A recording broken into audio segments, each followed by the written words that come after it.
Hey guys, PK here, and welcome back to the probably final episode of After School Hours. I don't really plan on doing much more of these since I will be playing the game on my own during the school year, and there probably won't be any more use of doing these episodes anymore. I don't know, we'll see.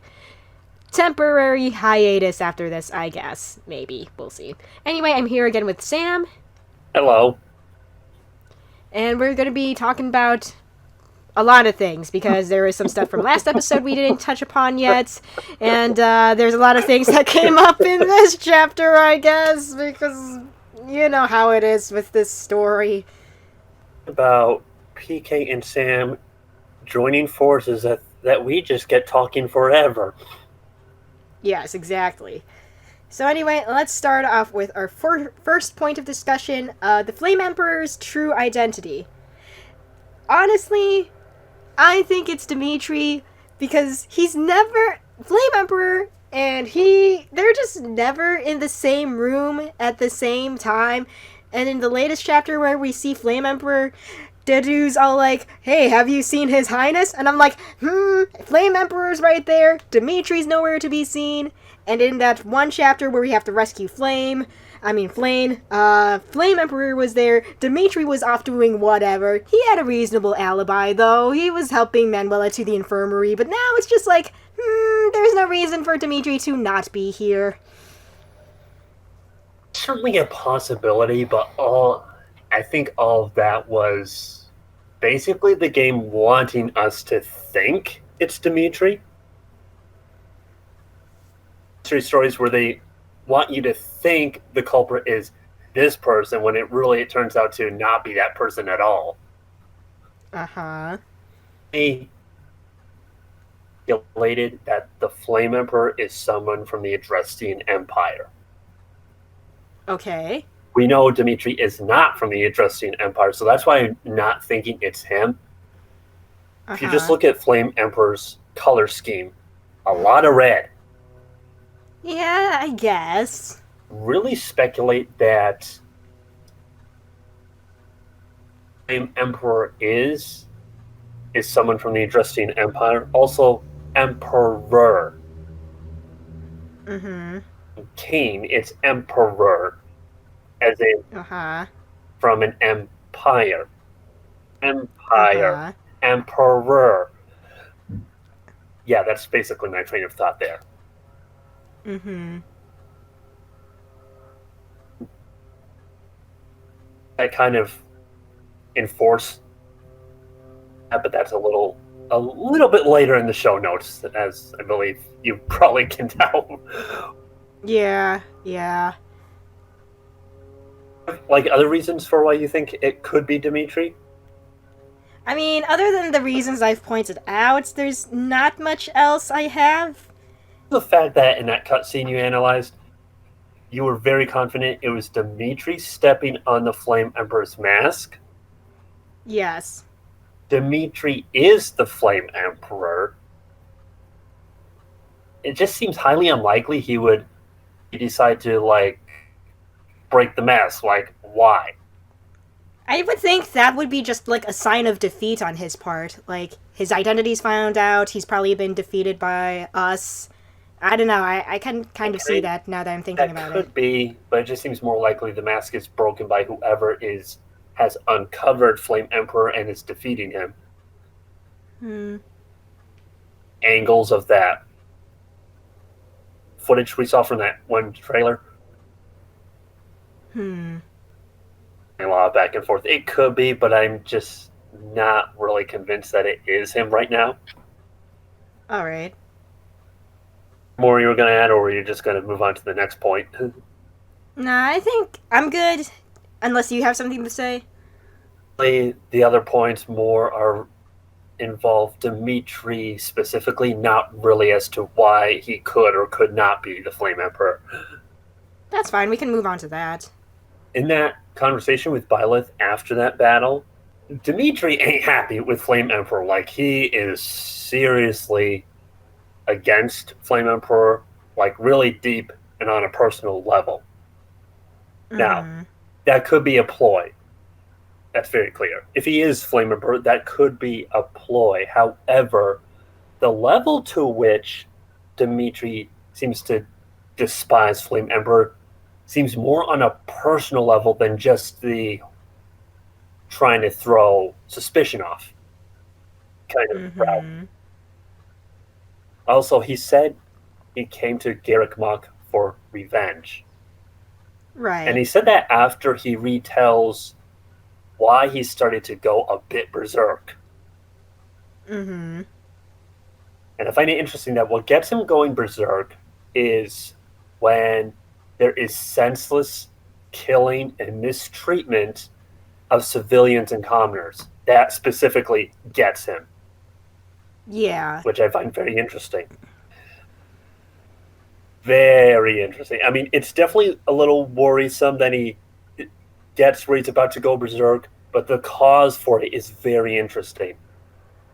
Mm-hmm. But anyway, he retells that event where like people were in agony, they were suffering, there was so much needless slaughter of people who did not need to be killed.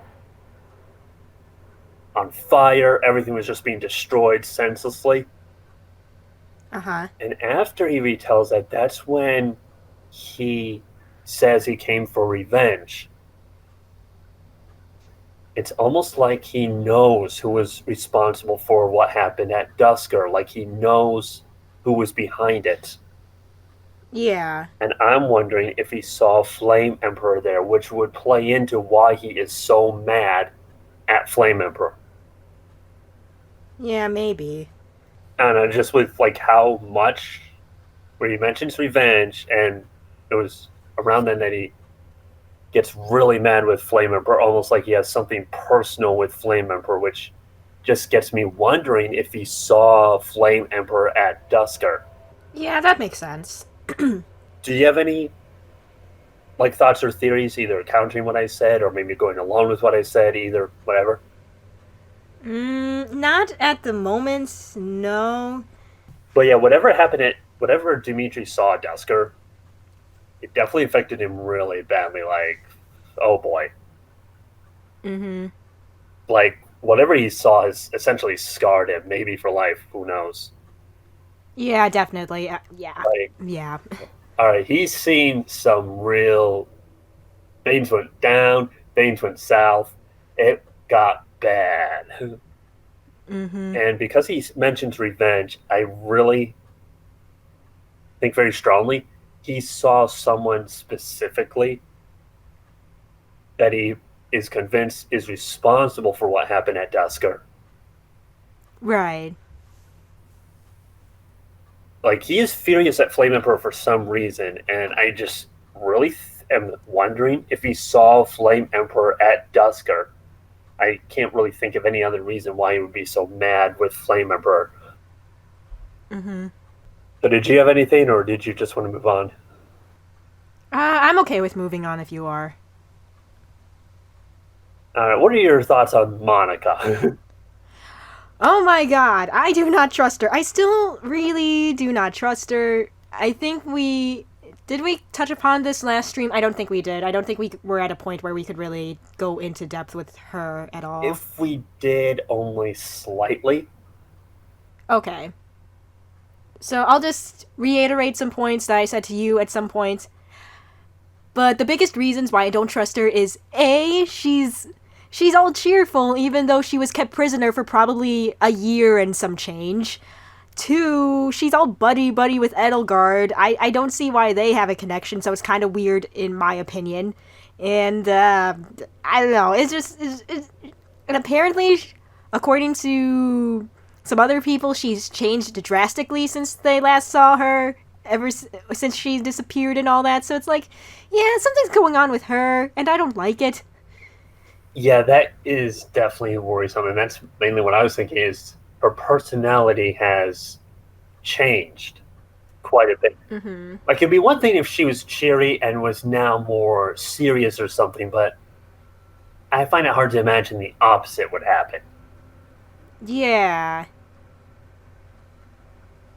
Like, Hilda doesn't trust her very much, and while Hubert would be suspicious of... He'd be suspicious of his own grandmother talking to Edelgard. Yeah, that's true. Let's just put it that way. But the fact that he and Hilda are suspicious of Monica, I think there is probably some weight to it. Yeah, definitely. Um, there's another point I wanted to bring up with that. So, Monica and Flame were kept prisoner by Death Knight, and it turns out it's because Solon wanted. Well, Solon at least wanted Flame's blood for whatever reason. He probably wanted the same thing about Monica's blood. We don't know much about her beyond that, so I don't know. What's the deal with that? Who knows? But Monica is probably a crust bearer, would be my guess. I can't think of any other reason he would want someone's blood. Yeah, that's true. Oh, good grief. Dracula vampire much, buddy. Can we just put a stake through his heart and put his head on a pike? Okay, gruesome, I know, but like, I really, as villains go, Solon is definitely one that I have a lot of dislike for. Well, for good reason. I mean, he sends people to capture little girls and harvest their blood. I mean, you can't not like him, you know. True. Is there anything else with Monica that had you suspicious of her? Like, do you have any theories on who she might be, etc., etc.? I honestly think that she's Kronia. I really, really do. It's just, or at least, she becomes Kronia later down the line due to maybe brainwashing from Solon and the other Nightcrawlers, who apparently the actual translated name of the Nightcrawlers is those who slither in the dark. So I'm going to refer to them as that from now on. But anyway, yeah, I have a feeling Monica's going to be Kronia. Nightcrawlers is easier though. It's like what, 2-3 syllables. Those that That's what I'm slither saying. in the dark. That's what, 5 syllables there. Yeah, it's just like a whole phrase right there. Nightcrawlers is like simple and to the point. Exactly. Keep it simple, people. Oh well. I'll just keep calling them Nightcrawlers or creepy crawlies, whatever I feel like calling them. Alright, ready to move on then? The only point of contention or hitch in the theory is if she is part of the Nightcrawlers or crony, why would she have needed to have been captured and held for so long? Yeah, that's a little hitch in my theory, but still, I still don't trust her. I'm not feeling it. Oh yeah, no, I'm not saying she should be trusted either, but it is like one inch where if she is crony, maybe pulling what Selene was doing with Thomas, where it's like an elaborate magical disguise. Why was she contained for so long? Like, that's the one thing that why I'm not. There's something up with her, but I'm not sure if she's specifically crony, is what I'm getting at. Mm-hmm. But I also have no idea who she could be or what her deal is, but I do think she's up to something. Yeah. I'm gonna think about it. I'm kind of suspicious of a lot of people. Well, you know. I'm suspicious of Rhea. I was suspicious of Yaritza. Thomas was acting weird. Yeah. Yeah. Yeah. Yeah. Did you have anything more to say? Nah, I'm ready to move on. Dimitri and Edelgard discussion then? Yes. Okay, we gotta get a family tree established, because now that the fact that they're brother and sister by marriage, that kind of just, I don't know, it's kind of weird. Is there a family tree out there for 3 houses yet? I know the game has only been out for maybe 2 to 3 weeks tops. But we need something like that. Roland, please. I doubt there's one out yet. But oh boy, that family tree is starting to get weirder than your fictional family tree. Yeah. AKA the one that involved Forrest and all your OCs, etc., etc. Yeah, we don't go into that. Even I'm confused by that one. But anyway, not the point. Yeah, we don't talk about that one. But the big thing about this whole family situation is that black-haired dude is apparently the uncle of Dimitri, and I think also the uncle of Edelgard. I don't remember his relation to Edelgard, but they are relatives. So what's the deal with black-haired dude? Like, what's he doing with Flame Emperor? That's weird. I don't know, but I'm getting a Bastion-like vibe for him. You know about Bastion, right? No, I actually do not. Okay. He was a very crafty mage guy from Path of Radiance and Radiant Dawn. But he was very strategic and tactful. He was essentially the best tactician for Crimea. Yeah. Yeah. All right. Now, he did things with a flair. He had like a Shakespearean way of talking, but appeared out of thin air. No one knew what he was doing. Turns out he had found Valencia's long disappeared uncle, who everyone thought was dead, and found a way to get him cured of the unnatural condition he was in. We blame Izuka for that condition.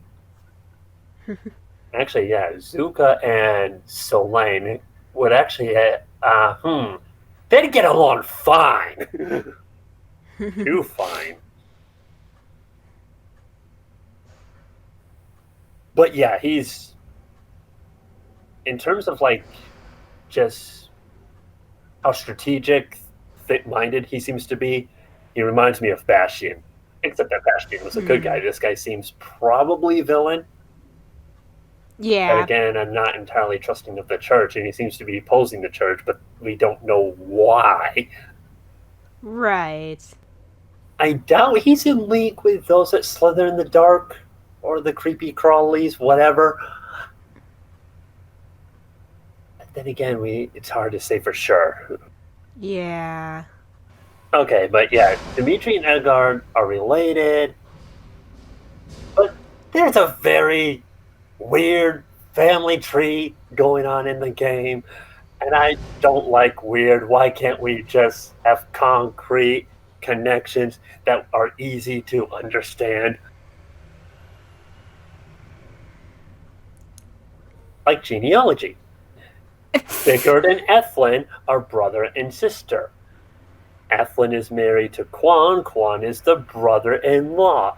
Everything is simple and easy to understand. No siblings by marriage, no second cousin of the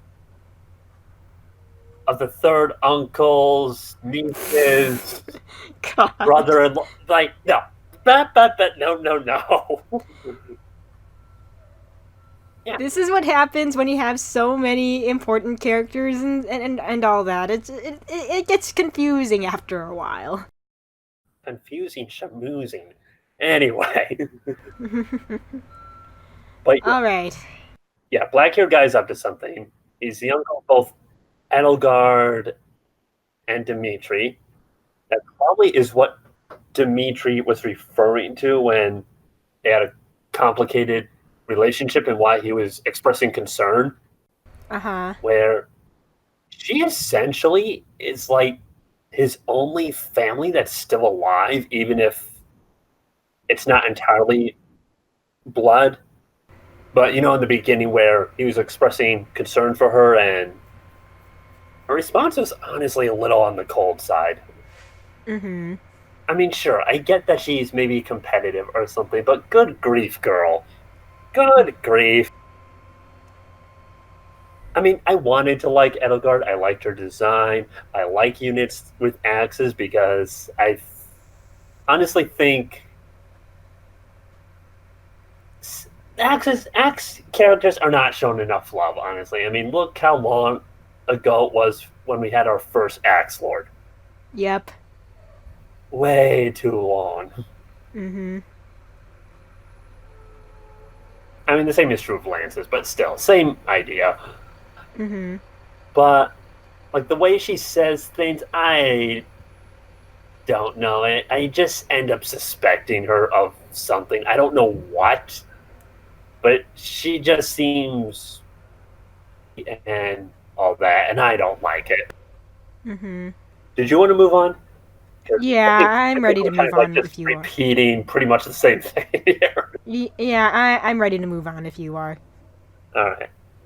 Okay, let's talk about Nemesis. Since there were some things from last. I don't know. I feel like we should save that one for last. Now that I'm thinking about it, since there are those were thing. A lot of this is mostly things that were from probably last, like the stream before this one. So I feel like we should save the points about the Nemesis for last. Okay, sure. Where do you want to skip down to? We can just skip down to the point immediately after that, like the night crawlers and all that. Some of this we kind of touched on a little bit already, but yeah, go ahead. Um, it is a little weird that these staff members who turned out to be evil were recommended by both the Adrestian Empire and the Leicester Alliance. Like I don't know if they unknowingly had these evil people recommended to teach at the church or work for the church or whatever, but it is kind of weird that this is a thing, you know? Like, how did they get enough recognition to be recommended in the first place? Yeah, exactly. And Rhea kind of states the obvious. Yes, thank you, Mrs. Obvious. Or something about, like, have, like, a lot of ties and connections and are in hiding and not out in the open where we know who. Yeah, a little obvious, Rhea. Thank you. We kind of figured that part out. I mean, they do slither in the dark. They wouldn't be that obvious because they're in the dark. They're good at the sneaky sneak. They are good at the sneaky sneak. And how do you feel about that? The sneaky sneak is good if the good guys are doing it. If the bad guys are doing it, it's bad. Oh, okay.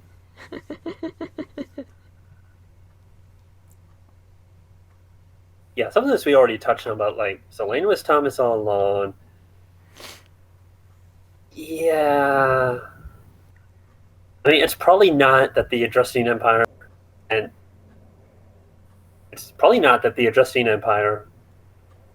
and the Leicester Alliance are in cahoots.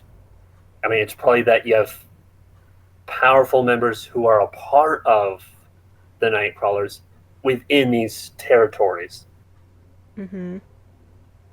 But that's 2 out of the 3 major nations. Yeah. There's someone from the Kingdom of Fargus who's with the Nightcrawlers. Yeah, that's... And if so, who? Or have we yet to meet the person? We probably have yet to meet the person. You know, wizard dude who was in that summoning circle during that one trailer? I have a feeling he's going to be associated with the Kingdom of Fargus if this pattern keeps going. Actually, judging by his armor, I would guess he's probably more specifically a paladin-like class. He had armor to be specifically a wizard or sorcerer. You mean the guy in the summoning circle, right? Yeah, exactly. Yeah, I think he's probably more specifically a paladin or something. Maybe Dark Knight, something along those lines. Uh-huh. Because, well, if you remember what he looks like, he had a hefty chest plate and some good amount of armor. It was just too much armor, I think, for your conventional wizard, sorcerer, etc. Yeah, alright. Is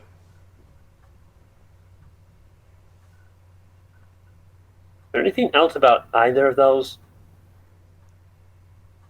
Not much else to say, honestly.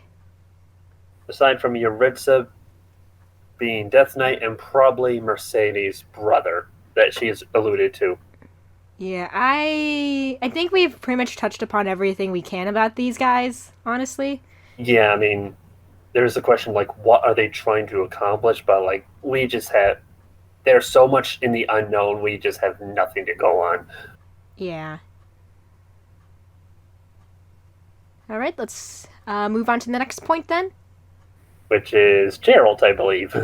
Yes, let's talk about Big Daddy Gerald. Okay, first and foremost, why the fuck has he not aged a day since like 30 years? He has not grown. He has not looked any older. I don't know. Longevity, part werewolf. I don't know. Take your pick. Gerald as a werewolf, though, is kinda...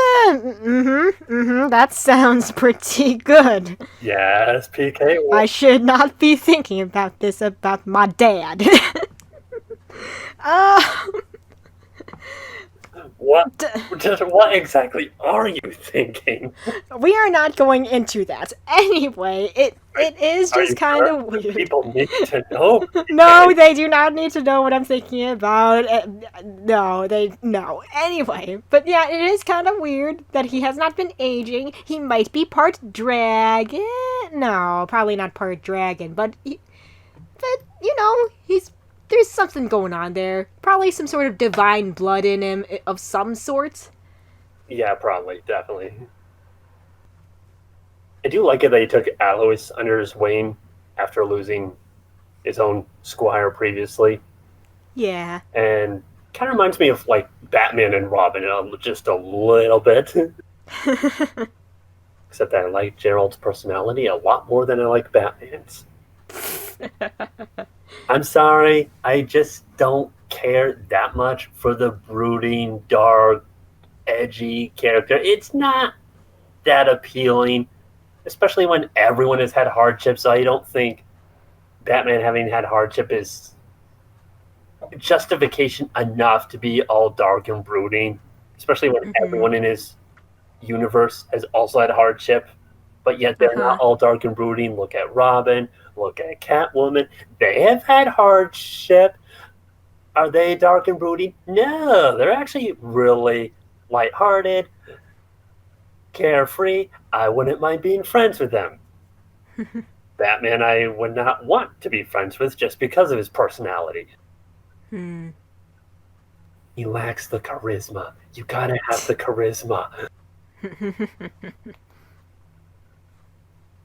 But yeah, the fact that he had the squires implies at least at one time he was on good terms with the Church of the Knights of Saros.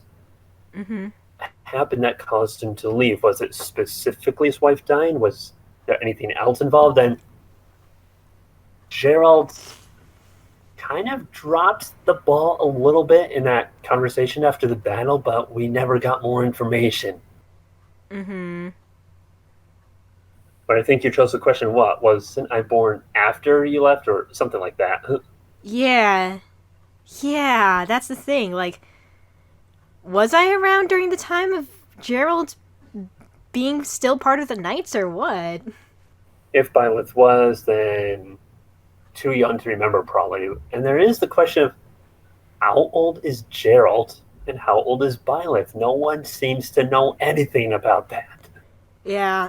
I mean, one justification is that they were traveling mercenaries and birthdays never really gained importance under that line of work, but at the same time, it's like... You should know how old your son or daughter is. I mean, come on. Yeah, it's... I feel like there's a little bit more to it than just forgetfulness or not just paying attention to birthdays or whatever. Yeah, I definitely agree. And why does no one know how old Gerald is? Yeah. But, yeah, Gerald, good guy, good father, good friend. He does what needs to be doing. Yeah. I'm getting more and more nervous about how long he's going to last in the game. I hope I'm proven wrong, but I'm just really starting to worry about him. I know. Same here. There are so many red flags coming up for his death. I'm just like, it's gonna happen within these next few chapters. I can feel it, and I'm going to cry. I I've gotten so attached to Gerald throughout this entire playthrough. He's a good dad, and I don't want him to die. He's lasted longer than Griel, and that's saying something. Oh my gosh. Because Griel is like one of the longest lasting parents that ended up dying, except for, I'd say, Albert. Uh-huh. So that was just plot reasons. Yeah. In all honesty, I mean, man, that guy lasted longer than he should have. Yeah. Ooh. Anyway, did you want to move on? Yeah, I think we're at a good moving on point. Alright, let's talk Flame, Seteth, and Rhea. Are they dragons? They probably are.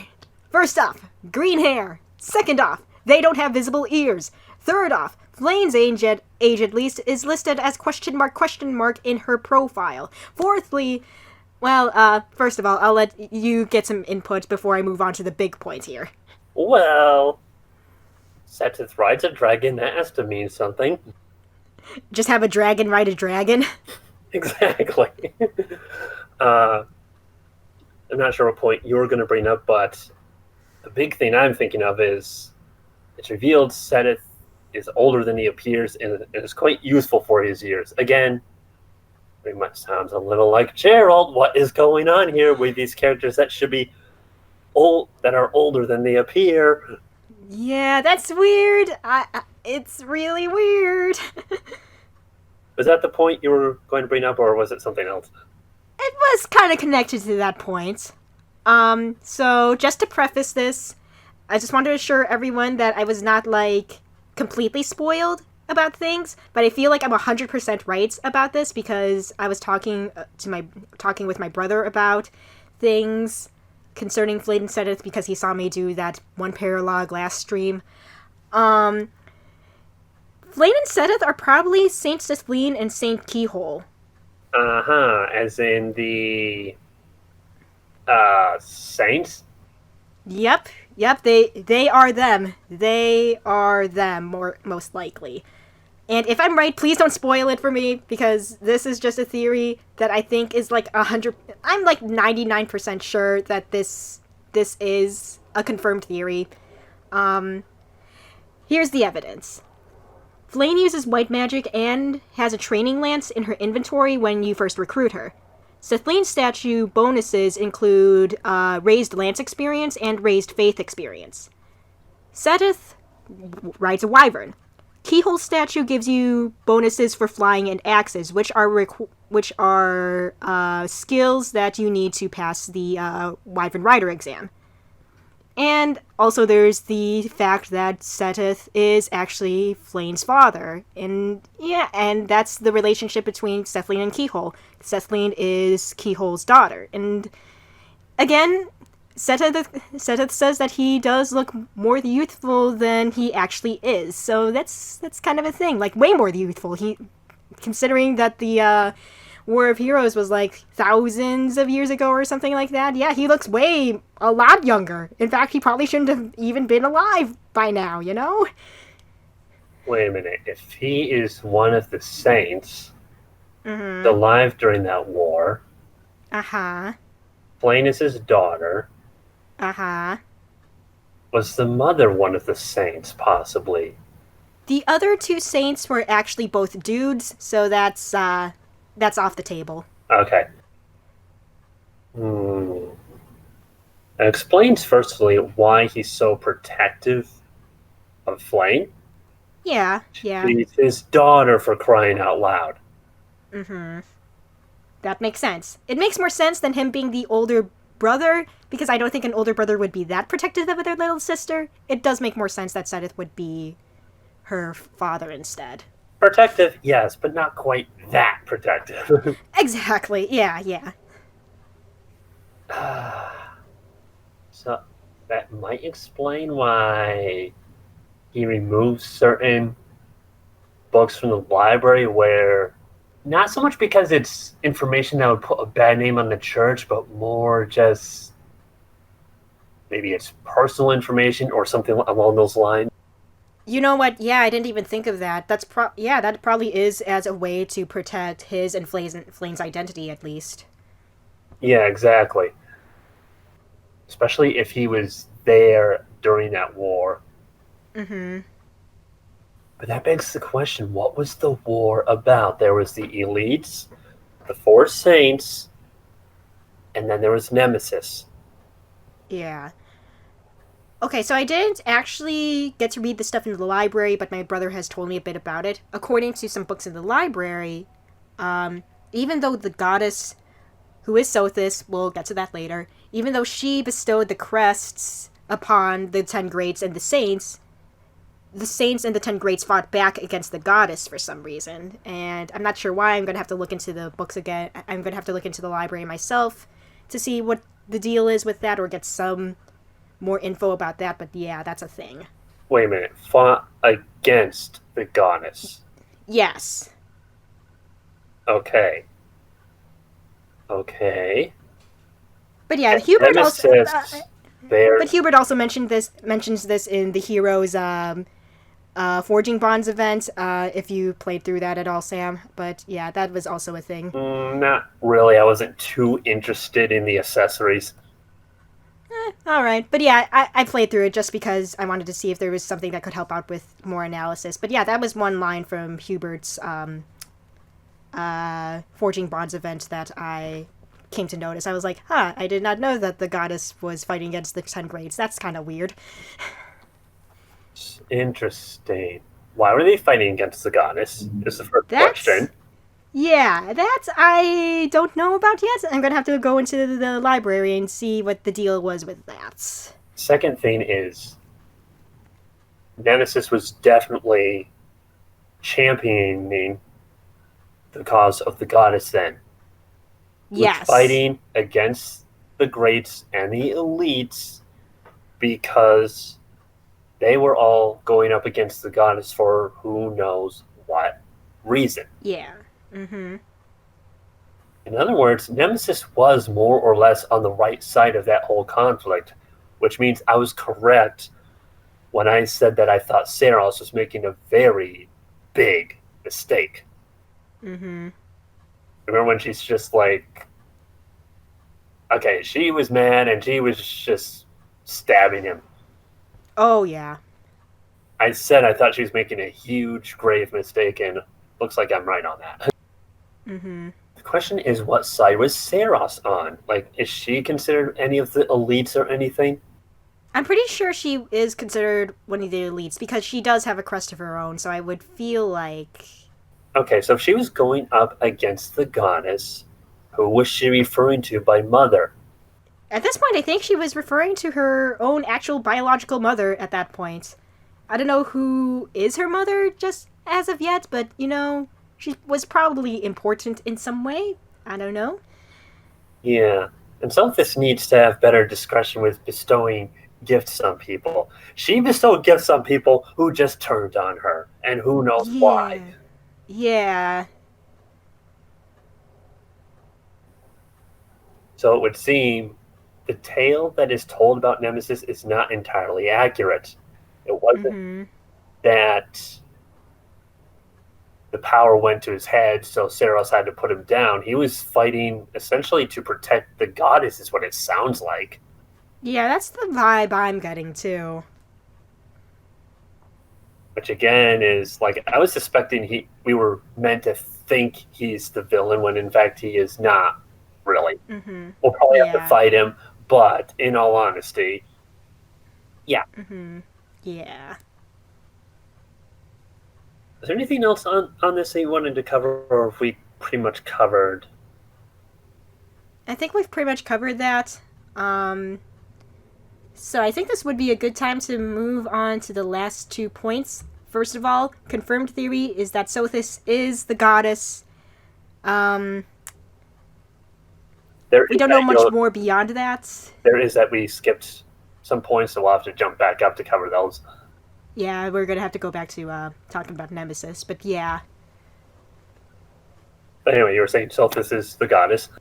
Yeah, but yeah, there isn't much else to point out because she still doesn't really have her memories back.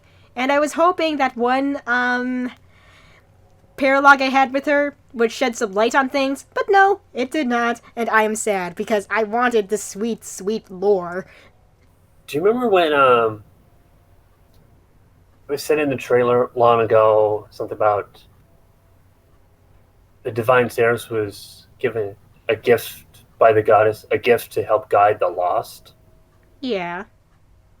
What if that gift was a crest stone, and the crest That might have been. stones are what's needed for Sothis to regain her memories, or maybe this has happened before kind of thing. Maybe. And the crest stones were made to like wield and charge the holy weapons, but also store aspects and fragments of the goddesses of Sothis's memory. I don't know, just a theory Maybe. there. Yeah, maybe. So was there more you were going to say about Sothis? No, that's pretty much it. She did have a point though with the church not being very observant and just letting evil people who come in who had recommendation. Yeah, yeah, she was right about that. I mean, to be fair, they weren't particularly suspicious. Well, except to Rich Sudge. I was suspicious from him from the get-go, but I didn't know why. Yeah. I didn't think he could be Death Knight because I thought that was just a little too obvious. Yeah, exactly. But I did think there was something up with him. Yeah. Anyway, if you're ready, I'm ready to move on to whatever point. Alright, so for the last point, we talk about Nemesis. There was quite a bit of things that we learned about him like a couple weeks ago. So I'm just gonna go through a quick rundown of things we've learned. We learned about his origin of his title, King of Liberation. He fought against some wicked gods, quote unquote, and that's what earned him the title of King of Liberation. He was the true owner of the Sword of the Creator, which is why the Crest of Flames is associated with him, and the sword and all that. It was probably bestowed upon him by Sothis, along with his crest. There's two possible ideas. One is the wicked gods could be the gods that essentially Dusker worshipped, since they don't reverence the goddess, but they reverence multiple gods. Right. It could be that. The other thing could be the wicked gods could maybe, in fact, in actuality, be the elites and the saints that Nemesis fought against on behalf of the goddess, since we know that he was fighting on her behalf. And that may have been when she gave him the sword and the crest that he bears. Maybe. Especially since that crest does seem to be associated specifically with the goddess herself. But yeah, the church is hiding things because, like, what's said about Nemesis is partially true and partially not true at the same time. Right. They also like to keep people away from certain areas. Red Canyon, Sealed Forest. What is going on here? Why the secrecy? Yeah. They're just they're hiding a lot of things because apparently reasons.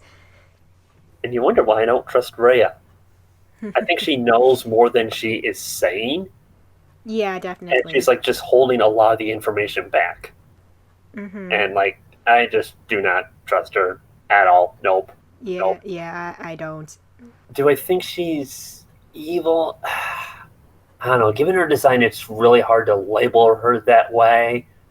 But then at the same time, Edelgard has a nice design, and she's coming across as cold, and I don't like it. So yeah, take it as you will. However, it is very interesting that she said, since the death of Nemesis, none have been able to wield the Sword of the Creator. I find that so interesting. Yeah. Why? Wait a minute, I just realized something. Yeah? How How would anyone really be able to know if anyone else could have wielded the sword? I mean, the sword has been kept in the Holy Mausoleum, has it not? So how would they be able to test if anyone else has been able to wield it? You know what I mean? Yeah, but wouldn't something like that be recorded? Probably. Hmm, I suppose. Still, you have a point that I did not consider. But the whole not being able to wield the sword of the creator, that just reminds me of like the whole Alm and Rudolph kind of parallel. Mm-hmm. And Sophis said about the sword that it feels distinct from the other relics she has seen. Which sounds like whatever origin the other relics have, the sword of the creator is different. As if the name Sword of the Creator wasn't an obvious enough hint at that. Yeah, I have a feeling that that sword was probably Sothis's personal sword, I feel. Oh, I have no doubt. And Saros has a personal sword that looks similar to real life Flamberge sword, which basically means flame sword, quite literally. Yeah. Yeah. The curvy, wavy, pointy blade. Yes, the curvy, wavy, pointy blade.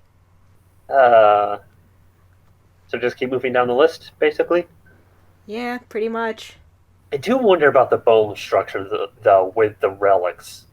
Yeah, it does have all of them have very interesting designs. I think it's cool. Like, it looks like they were used from a corpse or something, which is just awesome. But Mm-hmm. on that note, Saros' tomb was empty. Where is she? The only thing in there was the sword. Mm-hmm. Almost like finding pieces of a puzzle or something. Uh-huh. What I'm getting at, and I might be completely wrong with this, what if the relics taken from Saros' corpse? I didn't even think of that. Like, we get all the relics, as an example. We find Uh-huh. Saros. Hmm. Do you remember that one scene? It showed Claude, and he was saying something about, like, why is the church so interested in the relics? Yeah. I can only think of a couple reasons why they would be. One of them is having something to do with Saros. There was also, what was it? Something about rebirth. Mm-hmm. I don't know. That it's just a theory, maybe a wild theory, but I'm wondering and speculating if the relics were formed from Saros's bones. Hmm. Yeah, that's I can see that, yeah. You got anything to add or counter that at all? Nothing really I can think of now, but there is one thing I want to add in before we end off this point. Black haired dude referred to Nemesis as a thief, Mm-hmm. and it seems as though Flame Emperor kind of at least took interest in his wording there. I'm not sure if that means if he agrees or disagrees with that point, but it's kind of interesting to see kind of their views on Nemesis, you know? Yeah, it sort of reminds me of how Ganondorf is referred to as a thief because of how he obtained the Triforce of Power. Uh huh. But at the same time, that's not quite right because Nemesis, as far as we know, was given both the crest and the sword by Sothis. Mm There was hmm. no stealing involved. Mm hmm. There may be another figure from in the history of Fodlan that we don't know about that maybe Black-haired dude is descended from, and he thinks by all rights the sword and crest should have gone to that person instead. It's the only reason why I can think of why he would consider Nemesis a thief. Mm hmm. What about the origin of the Crest of Flames? Anything on that other than it seems to come from Solthis? Nothing else beyond that, no. I think we've already covered, like, enough about that, honestly. Is it just Western Church that we have to cover then. Yeah. Did you want to start that off, or? You can start that off since you kind of added this point to the list. All right.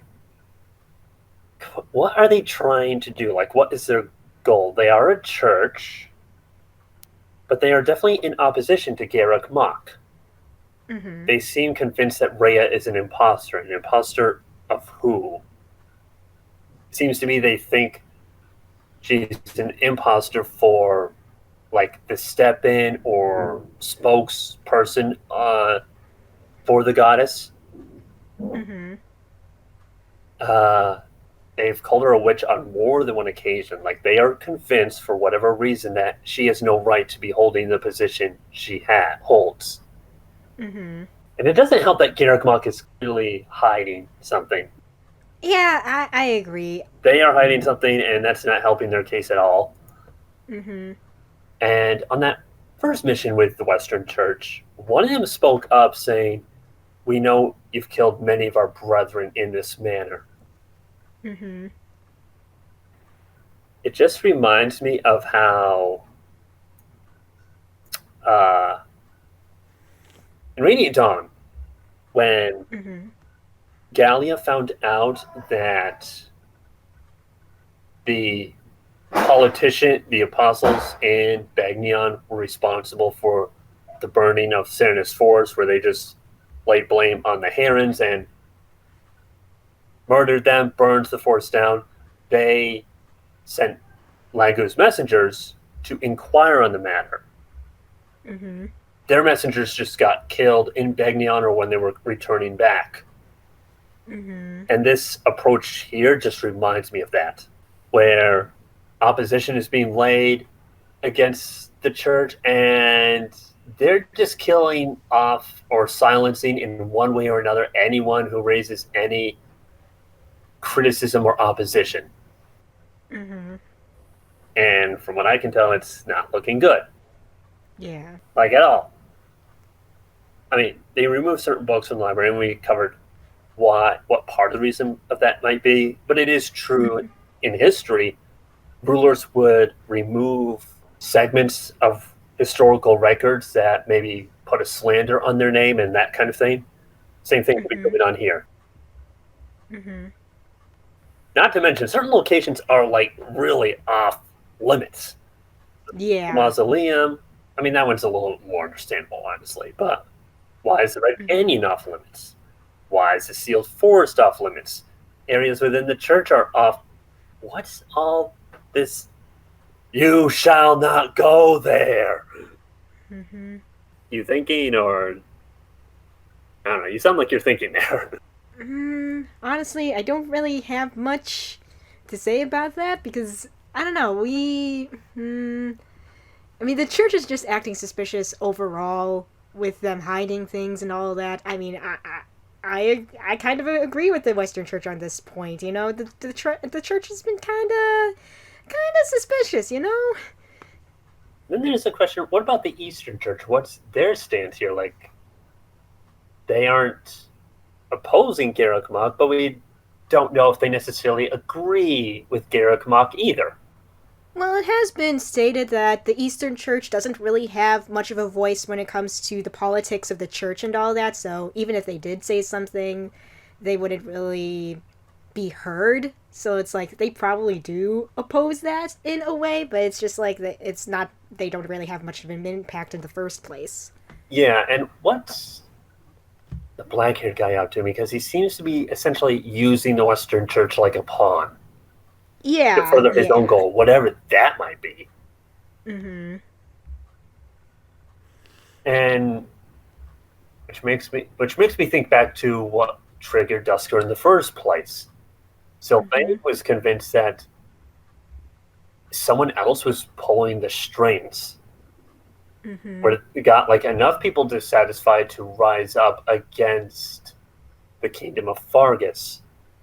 Could it maybe have been black-haired guy or someone similar? Like,